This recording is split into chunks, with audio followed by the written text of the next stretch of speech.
Madame, Monsieur, bonsoir. Très heureuse de vous retrouver. Commençons avec les titres de l'actualité. Le président de la République a reçu aujourd'hui le secrétaire général adjoint des Nations Unies et secrétaire exécutif de la Commission économique pour l'Afrique. On l'écoutera dans un instant.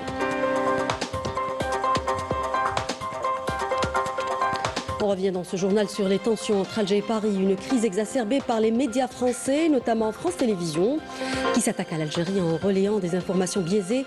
Et à propos de ces dérives éthiques, on écoutera les déclarations des historiens Benjamin Stora et Gabriel Souleykan.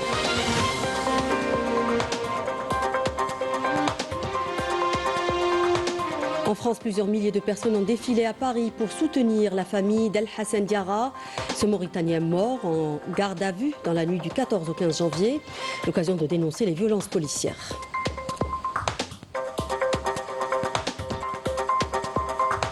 Régularisation de la situation des citoyens à l'étranger en situation irrégulière. Le ministère des Affaires étrangères appelle les personnes concernées à se rapprocher des représentations diplomatiques et consulaires algériennes afin d'accomplir les démarches nécessaires pour bénéficier de cette mesure. Bienvenue à tous. Le président de la République, Abdelmadjid Tebboune, a reçu ce lundi le secrétaire général adjoint des Nations Unies, secrétaire exécutif de la Commission économique pour l'Afrique, Claver Gatete. L'audience s'est déroulée en présence du directeur de cabinet de la présidence de la République, Boualem Boualem, du ministre des Finances, Abdelkrim Bouzerd, ainsi que d'Ammar Abba, conseiller auprès du président de la République chargé des affaires diplomatiques. Je vous invite à écouter sa déclaration à l'issue de cette audience. Écoutez. Cet après-midi, nous avons eu l'honneur d'effectuer une visite de courtoisie auprès de son Excellence le Président afin d'en apprendre davantage sur le développement remarquable en cours dans ce beau pays. L'Algérie a accompli énormément de progrès. C'est un pays qui assure un accès universel à l'électricité, offre des soins de santé à tous ses citoyens et garantit l'éducation gratuite pour tous. Elle a investi ses propres ressources dans son peuple et a de ce fait réalisé des avancées significatives. C'est un modèle inspirant pour tout pays qui aspire à un développement inclusif et durable. En tant que Commission économique pour l'Afrique, nous sommes ici pour tirer des enseignements de l'expérience algérienne et explorer les moyens de renforcer notre coopération et de travailler ensemble à l'avenir. Nous sommes très encouragés par ce que nous avons constaté. Nous sommes en visite au nom des Nations Unies, accompagnés de mon équipe ainsi que du coordonnateur résident des Nations Unies basé ici. Les informations et les enseignements partagés par le président ont été extrêmement précieux pour nous, non seulement dans le cadre de notre engagement en Algérie, mais également pour nos échanges avec d'autres dirigeants et ministres à travers le continent. Cette visite a été une expérience très enrichissante et une occasion d'apprentissage importante pour ceux d'entre nous qui connaissent moins l'Algérie. Nous exprimons notre profonde reconnaissance et remercions sincèrement son Excellence le Président pour le briefing détaillé et instructif qu'il nous a accordé. Je vous remercie vivement. Et à l'entame de cette édition, retour sur les tensions diplomatiques entre Alger et Paris, une crise exacerbée par les médias français qui s'attaquent à l'Algérie en relayant des informations biaisées. Le groupe France Télévisions a diffusé récemment un documentaire qui s'apparente davantage à un réquisitoire qu'à une enquête sérieuse. Le groupe qui, rappelons-le, se trouve dans une situation financière critique. On parle désormais d'une presse publique sous perfusion. C'est le papier de Meïssel Bouhla. Regardez. France Télévisions va mal, très mal. Et pourtant, malgré une situation financière jugée critique par la Cour des comptes, le groupe audiovisuel public continue de produire et de diffuser des reportages polémiques, notamment sur l'Algérie, soulevant de lourdes accusations de manque d'impartialité et de dérive éditoriale. Dans son dernier rapport, la Cour des comptes dresse un constat sévère. France Télévisions accumule les déficits. Les experts pointent du doigt un service public sous perfusion, financé par le contribuable, mais incapable de se réformer en profondeur. Une dérive budgétaire mais aussi politique et éthique. À l'Assemblée nationale, plusieurs députés ont ouvertement critiqué la direction de France Télévisions, dénonçant un manque de pluralisme, un déséquilibre idéologique récurrent et une utilisation contestée de l'argent public. Accumulé plus de 81 millions d'euros de déficit depuis 2017. La trésorerie est passée de 41 millions en 2017 à moins 27 millions prévus en 2025. Les capitaux propres sont en chute libre. puisqu'ils atteignent aujourd'hui la moitié, un peu moins de la moitié du capital social de l'entreprise, ce qui, dans le code du commerce, eh bien, fait peser un risque de dissolution sur l'entreprise, qui a été rappelé d'ailleurs par le président de la troisième chambre de la Cour des comptes. Les Français ne consentent plus à donner 4 milliards d'euros d'impôts pour un service public qui est tout sauf neutre et qui est complètement idéologique. La question est désormais posée sans détour.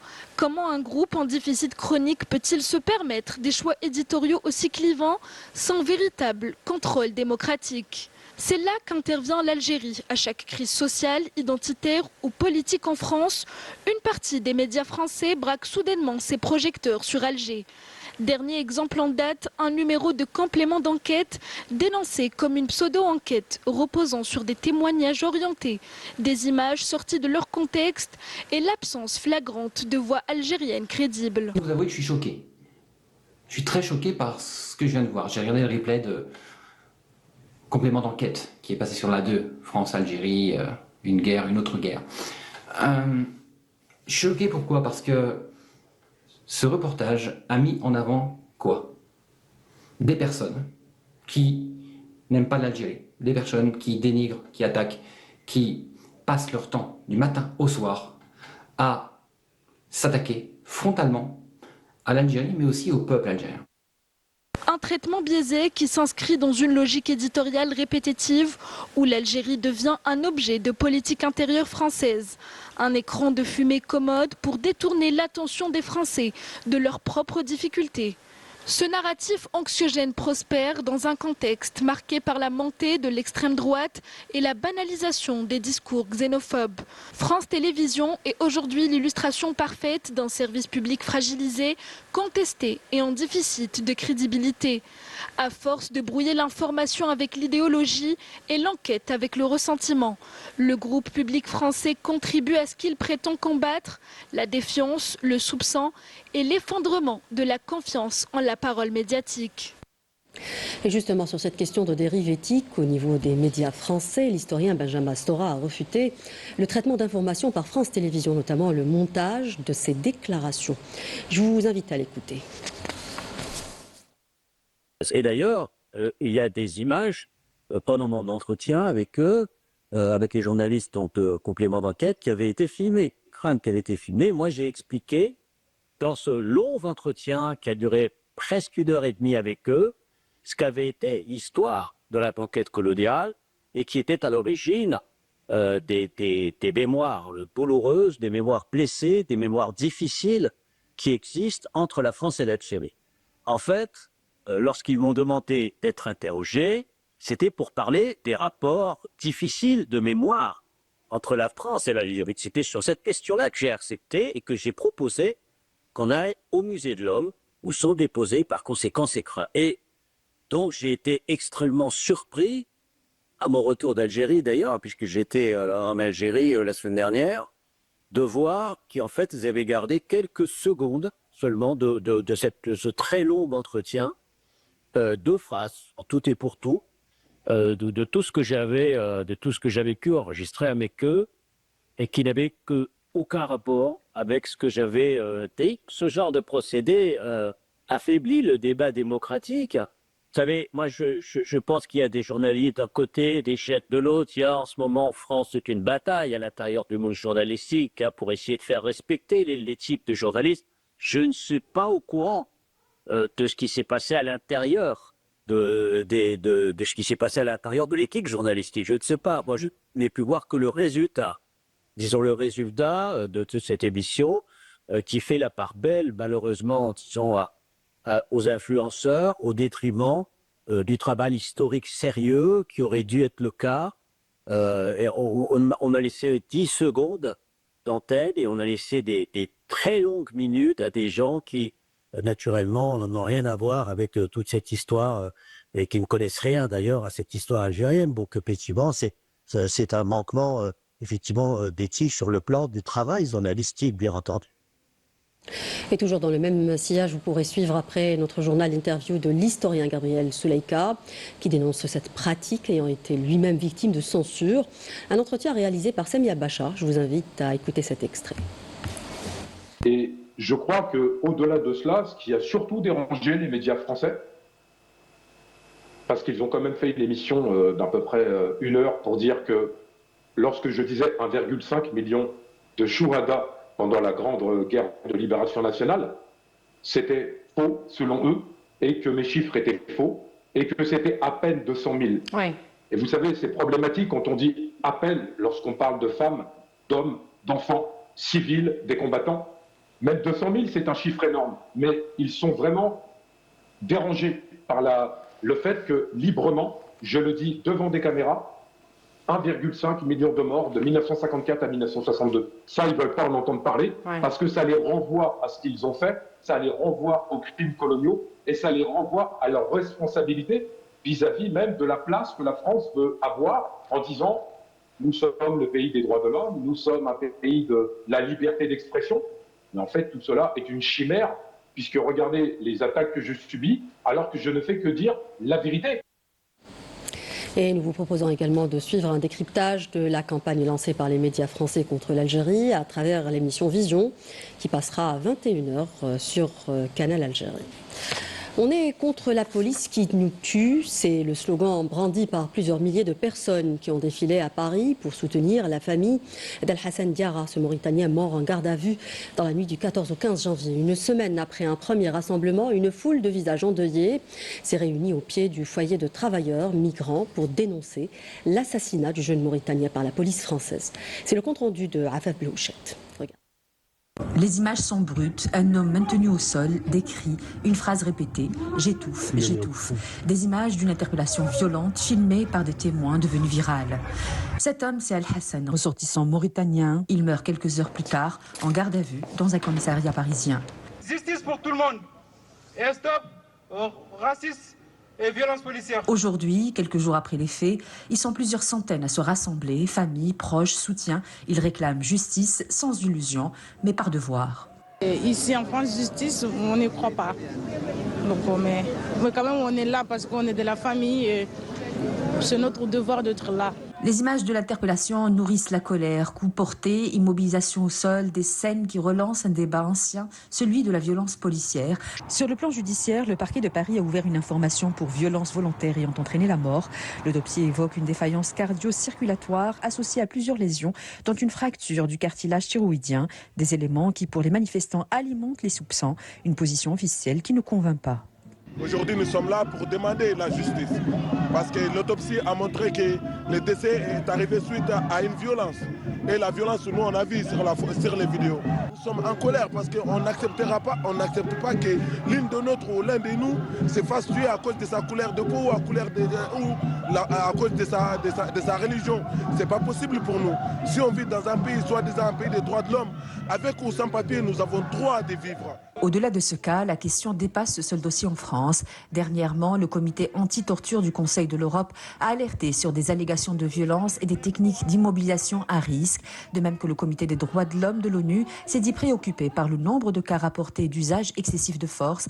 Et selon un rapport publié en 2025 par l'ONG Flagrant Déni et à partir de données du ministère de la Justice française, le nombre d'affaires de violence impliquant des personnes dépositaires de l'autorité publique serait passé de 700 en 2016 à 1110 en 2024, soit une hausse de 59%, environ 3 affaires par jour. Dans l'actualité nationale, le Premier ministre Seferib a présidé aujourd'hui une réunion du Haut Conseil de régulation des importations consacrée à la présentation du bilan des importations de biens et de services pour l'année 2025 ainsi qu'aux prévisions pour l'année 2026. À cette occasion, le Haut Conseil de régulation des importations a examiné les mesures visant à améliorer le système d'encadrement des importations à travers une meilleure prise en charge des attentes des opérateurs économiques dans le but de répondre aux besoins réels de l'économie nationale. Dans ce cadre, l'accent a été mis sur la simplification et la numérisation des procédures d'importation ainsi que sur la coordination intersectorielle de manière à garantir un meilleur traitement et suivi des opérations d'importation, sans oublier l'objectif fondamental de ce dispositif qui est de renforcer la production nationale et de développer l'investissement. Et en application, nous disions d'ailleurs en titre, en application de la décision du président de la République relative à la régularisation de la situation des citoyens se trouvant à l'étranger en situation de vulnérabilité et d'irrégularité, faisant l'objet de procédures judiciaires ou administratives liées à des faits mineurs en rapport avec l'ordre public ou à d'autres faits de la même nature. Le ministère des Affaires étrangères informe que les personnes concernées peuvent régulariser leur situation et rejoindre le territoire national dans un cadre organisé. À cet effet, les personnes concernées sont invitées à se rapprocher des représentations diplomatiques et consulaires algériennes dans leur pays de résidence afin de déposer des demandes de régularisation et les dossiers requis pour bénéficier de cette mesure, sous réserve de ne pas récidiver dans les faits pour lesquels elles font l'objet de poursuites. Coopération, le ministre d'État, ministre des Affaires étrangères de la communauté nationale à l'étranger et des Affaires africaines, Ahmed Attaf, a participé aujourd'hui à Tunis à la réunion ministérielle du mécanisme tripartite des pays voisins de la Libye. Aux côtés du ministre tunisien des Affaires étrangères, de la migration et des Tunisiens à l'étranger, Mohamed Ali Nafti, et du ministre des Affaires étrangères, de l'émigration et des Égyptiens à l'étranger, Badr Abd Al-Adi. La réunion s'est également déroulée en présence de la représentante spéciale du secrétaire général de l'ONU et chef de la mission d'appui des Nations Unies en Libye. Cette rencontre consultative a été marquée par un échange riche et constructif entre les ministres des Affaires étrangères des trois pays qui ont réaffirmé leur position commune de soutien au processus de règlement politique en cours en Libye, sous l'égide des Nations Unies et qui vise à rétablir la sécurité et la stabilité dans ce pays frère, dans le respect de sa souveraineté, de son indépendance, de la préservation de ses ressources et de son unité. Les travaux de la réunion ont été sanctionnés par l'adoption d'un communiqué conjoint soulignant l'impératif d'un leadership et d'une appropriation libyen du processus politique avec la participation de l'ensemble des forces vives de la société libyenne ainsi que l'importance de privilégier le dialogue et le consensus afin de permettre la tenue d'élections présidentielle et législative et l'unification des institutions politiques, militaires et économiques conformément aux aspirations du peuple libyen. Le communiqué a également réaffirmé la disposition des trois pays à poursuivre la concertation avec les différents acteurs libyens influents en vue de rapprocher les points de vue dans l'intérêt et le bien du peuple libyen. Par ailleurs, le communiqué conjoint a renouvelé le rejet par les trois pays de toute forme d'ingérence étrangère dans les affaires intérieures libyennes et a insisté sur le retrait des mercenaires et des combattants étrangers de l'ensemble du territoire libyen. Le ministre de la Justice, garde des Sceaux, Lotfi Boudjemra, a pris part ce lundi au Qatar à la cérémonie d'ouverture officielle de la première édition du Forum juridique de Doha, placé sous le thème Tendances émergentes et perspectives d'avenir, organisé ce lundi et demain mardi sous le haut patronage du Premier ministre, ministre des Affaires étrangères du Qatar, Cheikh Mohammed Ben Abdurrahman Ben Jassim Al Thani. Ce forum connaît une participation de haut niveau avec la présence de ministres de la Justice, de juristes, de décideurs politiques et d'experts de différents pays. Le ministre de la Justice, garde des Sceaux, Lotfi Boudjemra, s'est entretenu avec le ministre de la Justice, ministre d'État chargé des affaires du Conseil des ministres du Qatar, Ibrahim Ben Ali Ben Issa Al-Hassan Al-Muhannadi, en marge de la visite officielle qu'il effectue dans ce pays frère. Lors de cette rencontre, les deux parties ont évoqué l'état des relations bilatérales entre les deux pays dans les domaines juridiques et judiciaires, ainsi que les mécanismes à même de les renforcer plutôt et de les développer à l'avenir.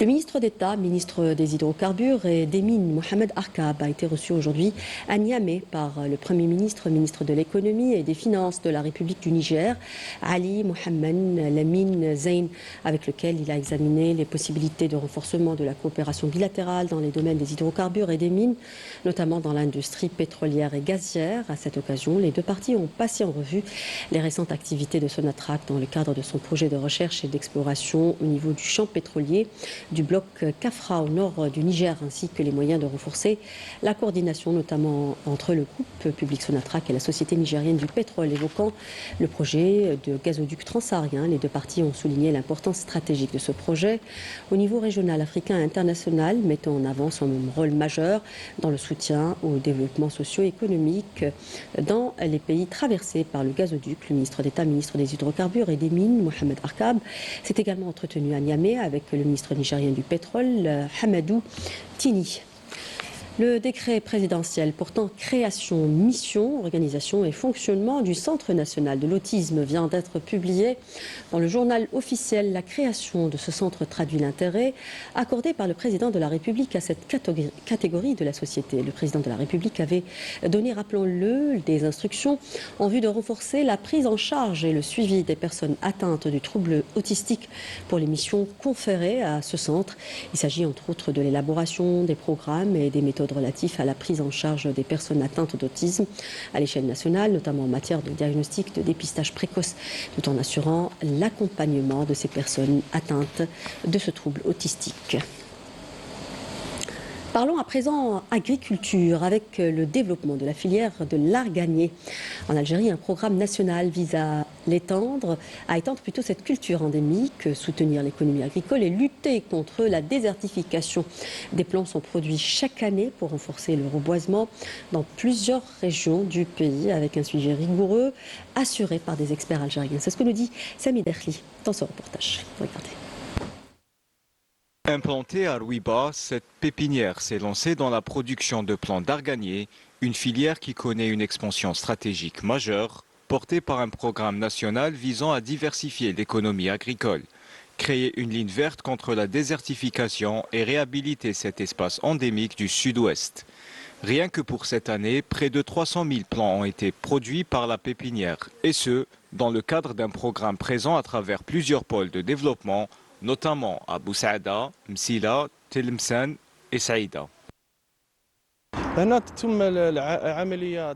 Un travail minutieux est mené ici grâce à l'expertise d'ingénieurs et de techniciens algériens. Après la phase de production, les plants d'argan sont destinés aux zones de reboisement. En 2020, 150 hectares ont été plantés dans la wilaya de Msila, soit près de 37 500 arbres, 50 hectares à Saïda avec environ 12 500 arbres et à Tlemcen, 100 hectares supplémentaires représentant 25 000 arbres. C'est un projet qui n'aurait pas connu ce développement sans le soutien de l'État qui ambitionne aujourd'hui d'élargir encore la production. L'arganier est extrêmement résistant à l'aridité, à la chaleur et au sol pauvre, idéal pour lutter contre l'avancée du désert. Un arrosage est essentiel lors des premières années avant que l'arbre ne développe ses racines. Ici, dans la pépinière, un suivi rigoureux est accordé aux plantes, notamment durant la phase de germination et l'adaptation qui s'étend sur 7 mois. Tout au long de ce processus, une main-d'œuvre spécialisée est mobilisée pour assurer le suivi et la qualité de la production. Nous avons lancé ce projet en partenariat avec l'entreprise AMF Group et nous en sommes très satisfaits. Cette expérience nous a permis d'acquérir de nouvelles compétences, notamment dans la culture de l'arganier. La première plantation a été un succès et les résultats de la seconde sont très prometteurs. Ce projet représente une réelle valeur ajoutée et contribue au développement de l'économie nationale.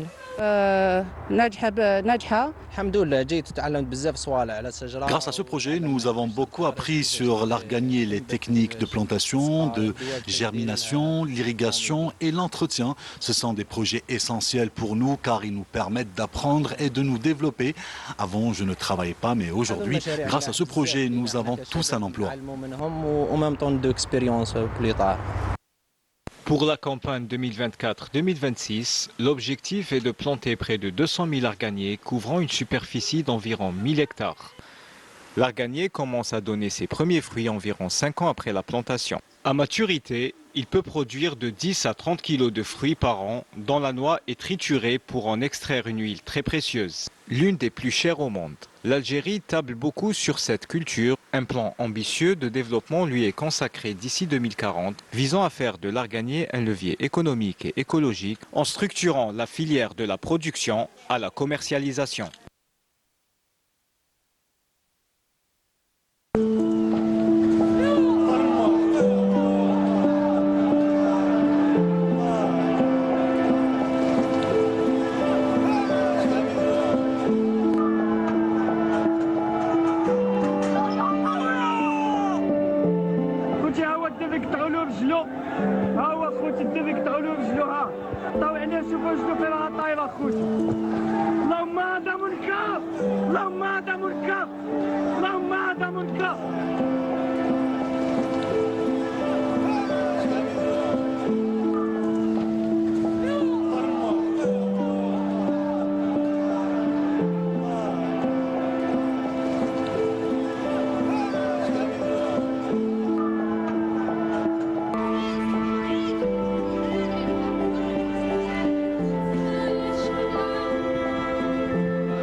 à présent sur un phénomène de société, le racisme. Au Maroc, les Africains de couleur sont régulièrement victimes d'agressions discriminatoires. Derrière ces pratiques, le régime du Mersen est pointé du doigt. Ces violences ne passent plus inaperçues, nous dit Walid Benouis dans ce papier. J'ai jamais vu autant de racisme à cause d'une compétition de la part de ces gens-là. En témoignent ces images dans lesquelles on voit clairement un commerçant insulter un homme et refuser de lui vendre sa marchandise en raison de la couleur de sa peau.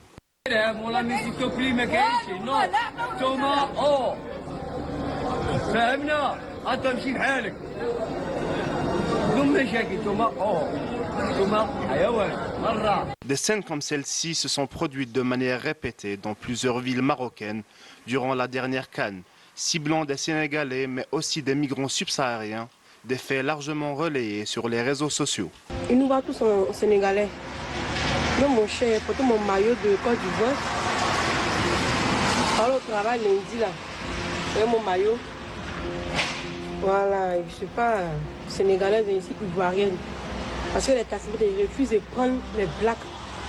Genre, on est tous sénégalais. Cette montée des actes et des discours racistes intervient dans une période sensible pour le Mersen, marquée par un revers symbolique lié à l'organisation et à ses ambitions autour de la CAN. Pour certains, cette situation a favorisé une stratégie de diversion consistant à déplacer la colère sociale vers des populations vulnérables transformées en boucs émissaires. Les défenseurs des droits humains alertent sur le risque d'une normalisation de la stigmatisation comme outil indirect de contrôle et de canalisation des tensions et s'interrogent sur la capacité de l'État à garantir la sécurité et la dignité de toutes les personnes sur son territoire.